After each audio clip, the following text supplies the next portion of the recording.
आणि वेळात एका महत्त्वाच्या बातमीकडे फ्रान्समध्ये सोमवारपासून 2 दिवसीय कृत्रिम बुद्धिमत्ता शिखर परिषद सुरू होतीये। पंतप्रधान नरेंद्र मोदी त्याला उपस्थित राहणार आहेत।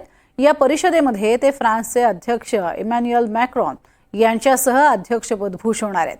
तसंच या दौऱ्यात ते भारत फ्रान्स मुख्य कार्यकारी अधिकाऱ्यांच्या गटाशी संवादही साधणार आहेत। या परिषदेला जागतिक नेते, महत्त्वाच्या कंपन्यांचे अधिकारी आणि तज्ञ देखील हजेरी लावणार आहेत।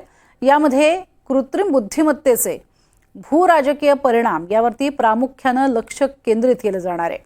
अमेरिकेचे राष्ट्राध्यक्ष डोनाल्ड ट्रम्प यांनी शपथविधीनंतर लगेचच AI साठी 500 अब्ज डॉलरची गुंतवणूक करणार असल्याचं जाहीर केलं होतं।